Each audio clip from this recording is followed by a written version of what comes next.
Alors j'imagine que si je vous montre la photo de ce garçon de 17 ans, probablement vous ne savez pas qui c'est. Quelqu'un sait? Pourtant c'est quelqu'un qui est devenu célèbre à son insu pour avoir écrit une lettre. Alors est-ce que ça vous aide? Non, toujours pas. Alors, en fait, il s'agit d'un garçon qui s'appelle Guy Môquet et qui donc a été arrêté lorsqu'il avait 16 ans, donc en octobre 1940.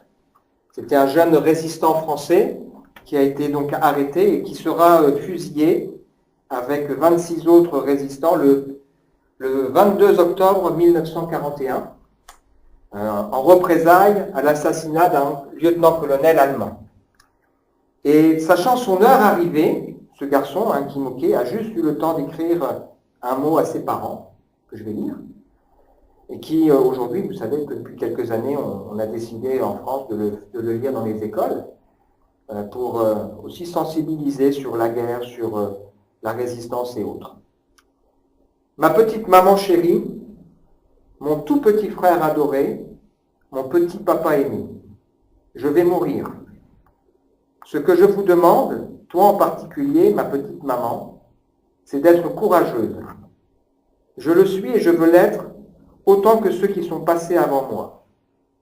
Certes, j'aurais voulu vivre, mais ce que je souhaite de tout mon cœur, c'est que ma mort serve à quelque chose. Je n'ai pas eu le temps d'embrasser Jean. J'ai embrassé mes deux frères, Roger et Rino. Quant au véritable, je ne peux le faire, hélas. J'espère que toutes mes affaires te seront renvoyées.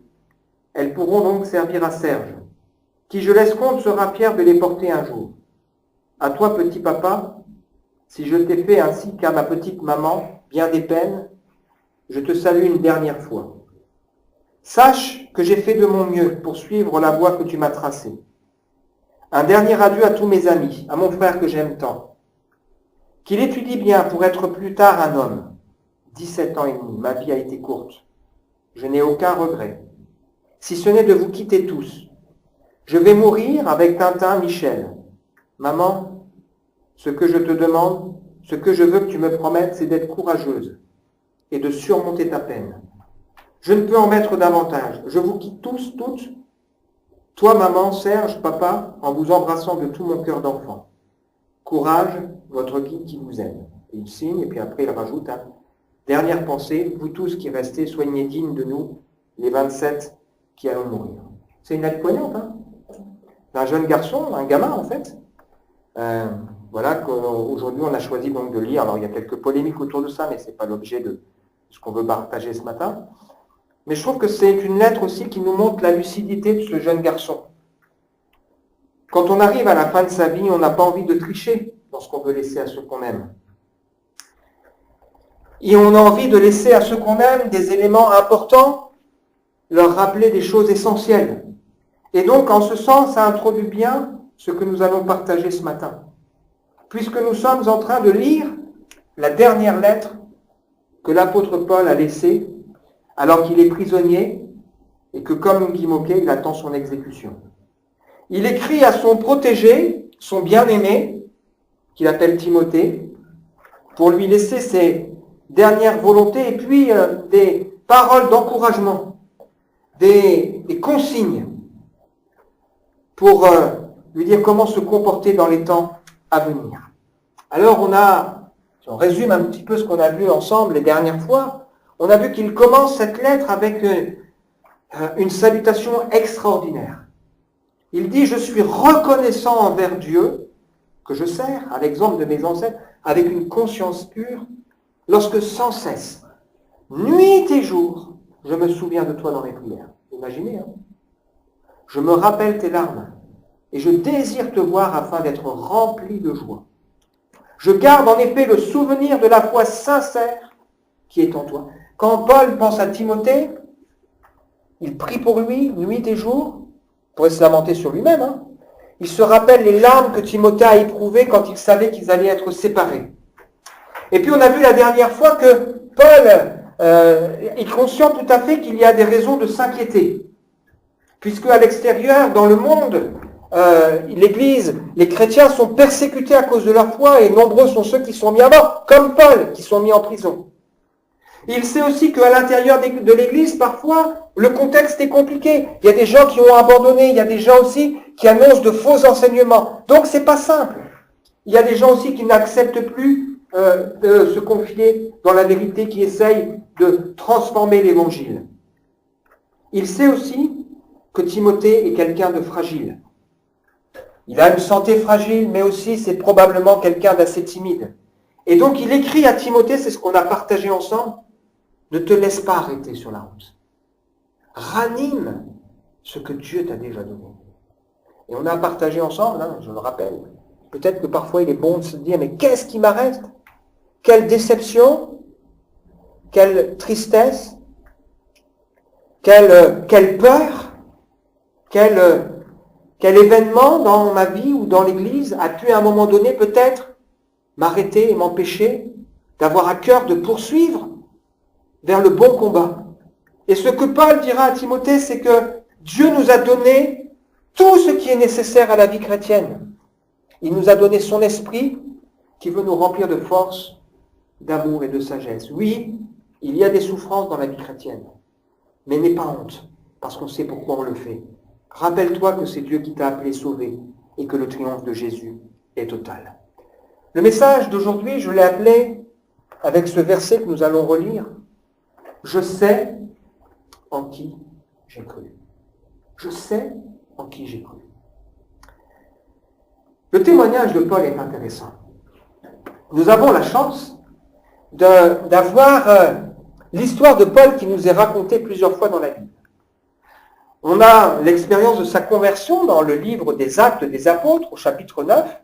Et puis ensuite, on a 2 fois Paul qui va rendre ce témoignage de comment il a découvert la foi en Jésus. Donc, dans le livre des Actes, on découvre qu'en fait, il s'est tourné vers Dieu au pire moment de sa vie. C'était un homme religieux, un pharisien.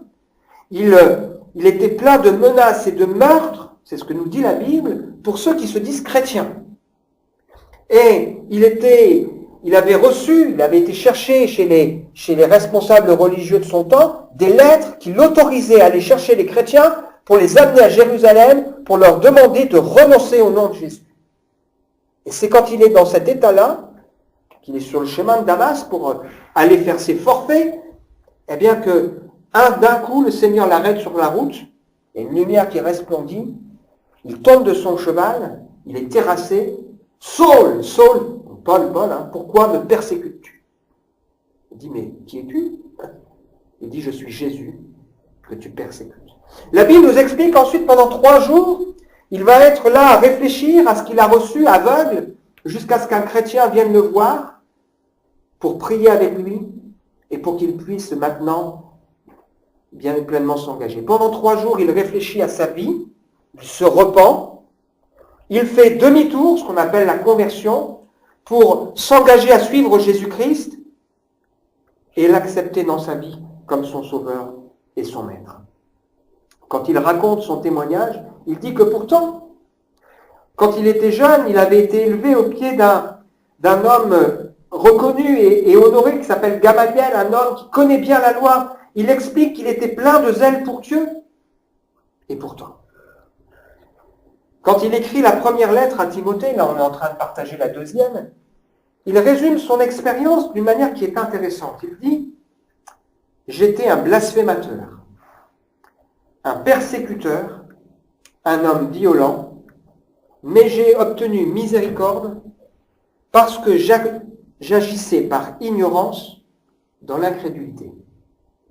La grâce de notre Seigneur a surabondé avec la foi et l'amour qui est en Jésus-Christ. C'est une parole certaine, entièrement digne d'être reçue. Jésus-Christ est venu dans le monde pour sauver les pécheurs dont je suis le premier. J'ai obtenu miséricorde afin que Jésus-Christ fasse voir en moi le premier sa longue patience et pour que je serve d'exemple à ceux qui croiraient en lui pour la vie éternelle, au roi des siècles, immortel, invisible, seul Dieu soit honneur, gloire au siècle des siècles. Amen. C'était donc un homme moral, sur le plan humain. Il ne mentait pas, il ne trichait pas, il ne volait pas. C'était un homme religieux, C'était un homme qui connaissait beaucoup de choses sur Dieu, mais il dit, quand il se décrit, qu'il vivait dans l'incrédulité. Il vivait dans l'incrédulité parce que finalement, il n'avait pas découvert la vraie foi qui se révèle à travers la personne de Jésus. Et ce texte nous montre que la religion, la moralité, la connaissance, ça ne suffit pas dans la vie. Il faut plus. Il faut à un moment donné une rencontre personnelle avec Jésus-Christ. Je discutais il n'y a pas longtemps avec une dame au café Change. Elle me dit qu'elle prie, qu'elle est reconnaissante envers Dieu. Je lui dis, il te manque quelque chose. Et je lui prends l'histoire de Corneille. Je lui dis, voilà, il y avait un homme pieux qui faisait beaucoup d'aumônes, qui priait, qui était reconnu, qui était bon, qui jeûnait même, qui faisait plein de choses pour Dieu, mais il ne connaissait pas Jésus. Et donc, Dieu, dans sa bonté, va permettre que Pierre vienne le voir, vienne lui annoncer Jésus, et c'est là qu'il est devenu chrétien, qu'il est devenu un enfant de Dieu, sauvé, parce qu'il a découvert qui était Jésus. On peut donc passer à côté de l'essentiel tout en croyant en Dieu. En qui ou en quoi plaçons-nous notre foi? On peut placer sa foi dans sa prière, on peut placer sa foi dans sa consécration, dans son engagement, dans ses œuvres, dans toutes sortes de rites.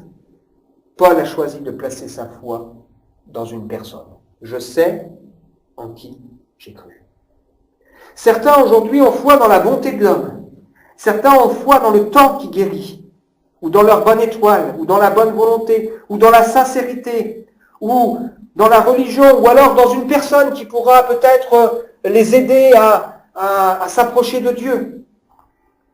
Paul savait que la foi qui a un sens, c'est la foi qui est placée dans le Seigneur Jésus. Le seul intermédiaire entre Dieu et les hommes. C'est vrai que la religion, on prend ici en France, la religion a fait du prêtre, du pasteur, quelquefois c'est celui qui peut être un intermédiaire. Mais c'est pas ça. Le seul intermédiaire entre nous et Dieu, c'est Jésus-Christ. Je lisais le témoignage de Conrad Mbewe, qui est pasteur en Afrique, au Zambie, qui faisait cette pensée qui expliquait que en Afrique, par exemple, les gens considèrent qu'il y a Dieu, qu'ensuite il y a les anges, et qu'ensuite il y a les esprits des ancêtres et seulement l'homme, et donc ils se tournent vers les sorciers pour pouvoir s'approcher de Dieu. Et puis ensuite, quand ils découvrent la foi, parfois ils considèrent que l'homme de Dieu est encore celui qui peut leur permettre d'approcher de Dieu, ou qu'il faut faire toutes sortes d'efforts, alors qu'en réalité c'est Jésus-Christ, le seul qui peut nous permettre de nous approcher du Seigneur. Je sais en qui j'ai cru. On va relire ensemble une partie du texte qu'on a lu la semaine dernière, et on va considérer ensemble ce que veut dire cette phrase, je sais en qui j'ai cru. Paul dit à Timothée, n'aie donc pas honte. Donc 2 Timothée, chapitre 1er, versets 8 à 12. N'aie donc pas honte du témoignage à rendre à notre Seigneur, ni de moi, prisonnier avec lui, ou pour lui. Mais souffre avec moi pour l'Évangile, par la puissance de Dieu. C'est lui qui nous a sauvés et qui nous a adressé un saint appel, non à cause de nos œuvres, mais à cause de son propre dessein et de la grâce qui nous a été donnée en Christ Jésus avant les temps éternels. Cette grâce a été manifestée maintenant par l'apparition de notre Sauveur Christ Jésus, qui a réduit à l'impuissance la mort et qui a mis en lumière la vie et l'incorruptibilité par l'Évangile. C'est pour cet Évangile que j'ai été établi prédicateur, apôtre et docteur. Et pour cette cause, j'endure ces souffrances. Les gens n'aient pas honte. Car je sais en qui j'ai cru. Je suis persuadé qu'il a la puissance de garder mon dépôt jusqu'à ce jour-là. À travers ce passage, l'apôtre Paul rappelle 7 vérités qui fondent la foi chrétienne, l'Évangile. 7 vérités. La première, le salut en Jésus-Christ. Parce que la question de fond, c'est ça. Est-ce que oui ou non, Je peux dire ce matin, je suis sauvé. Quand on dit ça aux gens, les gens disent, oh là là, mais quelle prétention d'oser dire je suis sauvé. Quelle prétention. Remarquez que c'est aussi ce qu'on disait à Jésus quand il disait je suis le Fils de Dieu, on disait qu'il se sauve lui-même s'il est le Christ, qu'il descende donc de sa croix s'il est l'élu de Dieu. C'est aussi ce qu'on disait de Paul, il est là en prison, il est là réduit à rien, lui qui est un homme de Dieu, alors il est où ton Dieu? Et parfois, c'est ce qu'on pourrait avoir vis-à-vis de nous. Qui peut oser prétendre dire être sauvé? Jésus a répondu à cette question qu'on lui a posée. C'est impossible aux hommes, mais c'est possible à Dieu. Les disciples poseront cette question, mais y a-t-il que peu de personnes qui soient sauvées? Il leur dit, efforcez-vous d'entrer par la porte étroite. Parce que je vous le dis, beaucoup chercheront à entrer, et il y en a peu. Et ne le pourront pas. Quand le maître de la moisson se sera levé, il aura fermé la porte et que dehors on commencera à frapper. Seigneur, Seigneur. Il dira, je ne sais d'où vous êtes. Mais nous avons mangé et bu devant toi, tu as enseigné dans nos rues. Retirez-vous de moi, ouvriers d'iniquité. Ailleurs, la Bible nous dit qu'il y a des gens qui diront, Seigneur, Seigneur, on a fait des tas de choses pour toi. Il dira, on a fait des miracles, etc. Chassé des démons. Il dira, retirez-vous de moi, vous qui commettez l'iniquité. Vous n'avez pas accepté d'écouter. En réalité, pour oser dire « je suis sauvé », je crois qu'il faut une réelle humilité et une réelle lucidité. Parce que si on dit ça, c'est qu'à un moment donné, on a compris et on a pris conscience qu'on était perdu. Qu'on était perdu et que nous ne pouvions pas nous sauver par nous-mêmes. C'est qu'en réalité, on a pris conscience qu'on ne pouvait pas par ses œuvres, par même sa repentance, même par tous les efforts qu'on pourrait faire, mériter à un moment donné le salut. Et on a accepté très simplement de se dire, le seul moyen pour moi, c'est que j'accepte le Sauveur. Et donc, en prenant conscience de ça, eh bien dans nos vies, si on l'a vécu, qu'est-ce qui s'est passé? Eh bien on s'est repenti, c'est-à-dire on a demandé pardon à Dieu pour notre vie dans laquelle il n'avait pas sa place, et on a choisi de faire demi-tour et de changer notre manière de vivre. Sauver, ça veut dire sauver de quoi? Sauver de quoi? La Bible nous dit de la colère de Dieu. Moi, je crois à la colère de Dieu. La colère de Dieu à cause de ce qui est injuste. La colère de Dieu à cause, bien sûr, de tout ce qu'on voit dans le monde, mais la colère de Dieu à cause de ce qui est injuste, c'est-à-dire du fait que l'être humain n'a pas accepté de rendre à Dieu la place qui lui revient. À cause, finalement, de l'idolâtrie de l'homme. L'idolâtrie de l'être humain. Ce n'est pas seulement l'idolâtrie, ce n'est pas seulement se prosterner devant une statue.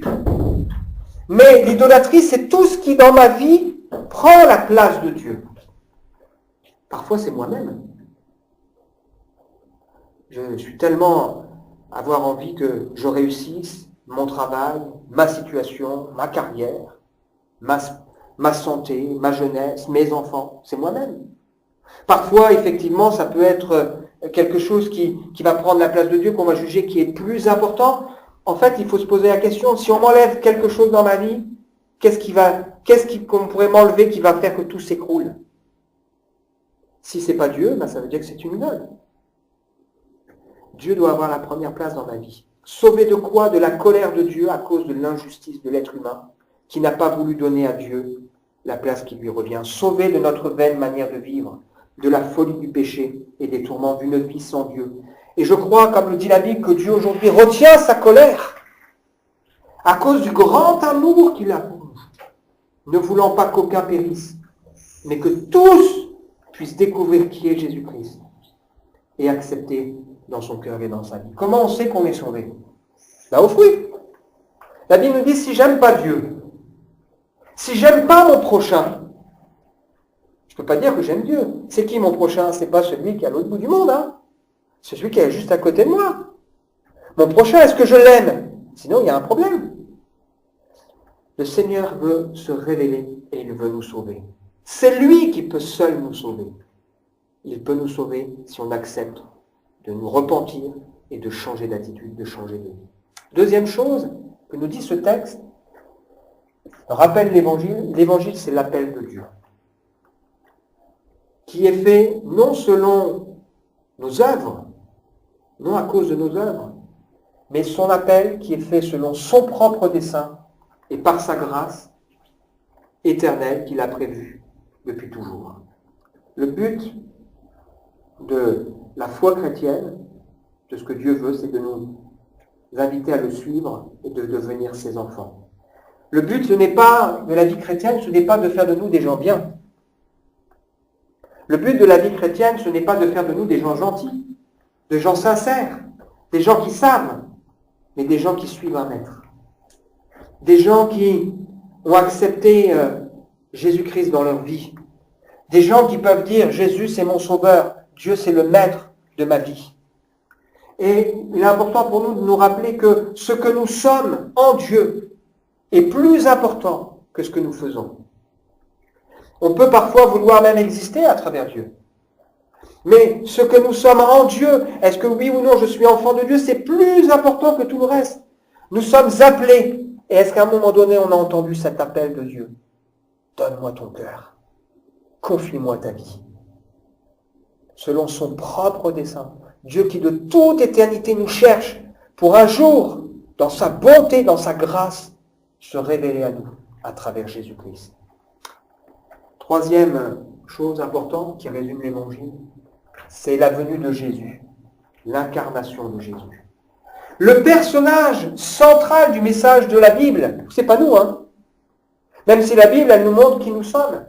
Le personnage central du message de la Bible, c'est Jésus le Christ, c'est-à-dire celui qui a été envoyé. Il est venu chercher et sauver ceux qui sont perdus. Il est venu appeler des hommes et des femmes, des brebis, à écouter sa voix et à suivre un berger, un maître. Il est venu appeler des malades. Il est venu appeler des injustes à se repentir et à accepter qu'il change, transforme le cœur et la vie. Comment est-ce que nous résumons l'Évangile, si on nous devait nous poser la question? Paul nous dit, l'Évangile, c'est ce que je vous rappelle. 1 Corinthiens chapitre 15. Après avoir évoqué dans cette église où il y avait des défauts, il y avait des tas de problèmes, alors que pourtant il avait une grande puissance, il leur a dit, si vous voulez rechercher à être utile aux yeux de Dieu, cherchez à aimer l'autre. Dieu est un Dieu d'ordre. Et il termine en disant, je vous rappelle l'Évangile par lequel vous êtes sauvés, si vous le retenez dans les termes que je vous l'ai annoncés. Sinon, votre foi ne sert à rien. Jésus-Christ est mort selon les Écritures. Il a été enseveli et il est ressuscité. Et il ajoute un peu plus loin, la grâce de Dieu envers moi n'a pas été vaine. Ça veut dire qu'à un moment donné, on comprend que l'Évangile, c'est la personne de Jésus et c'est sa grâce qui transforme mon cœur et qui transforme ma vie. Si je n'ai pas connu ça, ce n'est pas l'Évangile. L'Évangile qui transforme le cœur et qui transforme la vie. Quatrième chose, c'est que l'Évangile, c'est Jésus qui triomphe de la mort. La résurrection est importante. Si seulement Jésus était venu, fait des tas de choses, annoncer des tas de choses, mourir sur la croix, ben ça ne suffirait pas, ce ne serait pas l'Évangile. L'Évangile, c'est Jésus qui ressuscite et qui nous montre qu'il a la puissance, une puissance plus grande que la mort. Il a réduit la mort à l'impuissance. C'est ce qui fait que nous croyons, c'est la fin du chapitre 15, toujours de cette lettre aux Romains, consacrée à la résurrection. La base de notre foi, c'est qu'on croit qu'un jour on ressuscitera. La résurrection, c'est un point capital. Un homme de Dieu qui s'appelle Billy Graham, que sans doute vous connaissez, disait quand un jour vous lirez que Billy Graham est mort, ne croyez pas un seul mot, je ne serai plus vivant que je le suis maintenant. Je vais simplement changer d'adresse, je serai allé dans la présence de Dieu. Il avait conscience qu'on n'est que de passage et qu'il y a une vie beaucoup plus importante derrière. Jésus-Christ a triomphé de la mort et il a mis en évidence ce pouvoir de Dieu de ressusciter ceux qui sont morts. Il a mis en évidence, cinquième point, en lumière, la vie. Quand on regarde l'Évangile, on voit que les gens étaient surpris. Ils disaient, mais jamais homme n'a parlé comme cet homme. Les disciples étaient surpris en voyant Jésus prier. Ils diront, enseigne-nous à prier. Jamais homme n'a prié comme cet homme. Et puis on était surpris quand on voyait Jésus qui parlait de Dieu. Il parlait de Dieu comme d'un père. On se disait, mais c'est pas normal, comment il peut oser? Il a mis en évidence la vie. Pourquoi? Il a mis en évidence ce qu'est la relation que Dieu veut avec l'être humain. Il a mis en évidence le modèle de cette relation que Dieu veut, dans la dépendance, en sorte que Jésus est venu pour nous montrer le chemin. Il est venu pour nous ouvrir la porte du ciel. Il est venu comme cette lumière. Et il priera en disant, Père, je ne veux pas que tu ôtes mes disciples du monde ou ceux qui croiront en moi, que tu les ôtes. Je veux juste que tu les préserves parce que toi et moi, nous sommes un. Et je veux que mes enfants, ceux que tu m'as donnés, ils soient un et que tout le monde puisse voir que toi et moi, nous sommes un et qu'ainsi tous reconnaissent qui tu es. Il a mis en évidence ce qu'est la vie que Dieu veut, l'unité, la foi, cette vie avec le Seigneur. Je vais vous préparer une place afin que là où je suis, vous y soyez aussi. Il a mis en lumière l'incorruptibilité, ou alors l'immortalité, certaines traductions disent, de cette vie. C'est-à-dire que ce que le Seigneur promet, c'est que personne ne pourra nous séparer de lui. Personne ne pourra nous ravir de sa main. Ni la mort, ni la vie, ni les anges, ni les dominations, ni les choses présentes, ni les choses à venir, aucune puissance, aucune hauteur, aucune profondeur, aucune autre créature ne pourra nous séparer de l'amour de Dieu manifesté en Jésus-Christ. Vous vous rendez compte? Souvent on demande aux gens, est-ce que tu as une bonne assurance? Surtout avant un problème, quand il y a eu un problème. Nous, on a une bonne assurance. On a l'assurance de l'amour de Dieu pour nous. Et pourquoi on a cette assurance? Parce qu'il a donné ce qu'il avait de plus cher. Il a donné son propre Fils. Il a donné Jésus-Christ pour que plus jamais nous ne puissions douter de cet amour de Dieu pour nous. Le psaume 18 nous dit, il m'a sauvé parce qu'il m'aime. Nous croyons que Jésus-Christ est venu révéler la vie que Dieu veut pour nous. Est-ce que je vis cette vie? Cette conscience de l'amour de Dieu, cette présence du Seigneur dans mon cœur et dans ma vie. Et puis enfin, Paul termine en disant, la puissance de Dieu est celle qui nous garde. C'est pour cette cause que j'endure ces souffrances, je n'en ai pas honte. Je sais en qui j'ai cru. Et je suis persuadé qu'il a la puissance de garder mon dépôt jusqu'à ce jour-là. Est-ce qu'on a conscience que c'est Dieu qui nous tient? C'est pas par nous-mêmes. Bien sûr, on a notre part à faire. Mais la vie chrétienne, c'est cette assurance, j'ai mis ma main dans celle de Dieu. Et celui qui a commencé en moi cette œuvre la transformera, la rendra parfaite. J'ai cette conscience que celui en qui j'ai mis ma foi, il ne sommeille ni ne dort. Celui qui me garde, il est comme mon ombre. Il est toujours avec moi. Dieu qui m'a appelé, Dieu qui m'a sauvé, Dieu qui a envoyé son Fils, qui est venu se révéler, qui est venu nous montrer ce que Dieu veut, est aussi celui qui me garde. Et c'est pour ça que Paul pouvait dire, je sais en qui j'ai cru. J'ai cette confiance. Je sais en qui j'ai cru. Conclusion. On relit simplement la fin de ce passage. C'est pour cet évangile que j'ai été prédicateur, apôtre et docteur. Et pour cette cause, j'endure ces souffrances, mais je n'en ai pas honte, car je sais en qui j'ai cru. Je suis persuadé qu'il a la puissance de garder mon dépôt jusqu'à ce jour-là, c'est-à-dire jusqu'au jour où il viendra nous ressusciter et nous prendre avec lui. Et il dit à Timothée, Timothée, retiens dans la foi et dans l'amour qui est dans le Christ Jésus, le modèle des saines paroles que tu as reçues de moi. C'est quoi ces saines paroles? C'est le message de l'Évangile. Retiens l'Évangile. Dieu qui nous sauve, Dieu qui nous appelle selon son propre dessein, Dieu qui montre la vie, qui ressuscite, Dieu qui nous tient, Dieu qui nous guide. On va prier ensemble. Quelle grâce, Seigneur, d'avoir lu ce que nous avons lu ce matin. C'est vrai qu'on peut passer des moments difficiles. Mais on ne veut pas oublier, Seigneur, l'essentiel. On veut se rappeler ce que tu nous as montré. L'évangile, c'est cette bonne nouvelle incarnée en Jésus-Christ. C'est cette bonne nouvelle aussi que tu veux voir incarnée en nous, avec des vies transformées. Parce qu'à un moment donné, même si peut-être on a pu être religieux, on a lâché ces choses et on s'est tourné vers toi pour mieux te connaître et mieux marcher avec toi. Tu vois, Seigneur, là où nous en sommes les uns et les autres, peut-être que certains d'entre nous peuvent par moments être découragés. Tu veux nous rappeler que tu es celui qui nous tient. Peut-être que certains au milieu de nous peuvent, comme Timothée, par moments avoir envie de lâcher prise, mais toi, Seigneur, tu nous dis, n'aie pas honte, retiens ce que tu as. Merci, Seigneur, pour ce privilège de regarder à toi. Amen. On va chanter ce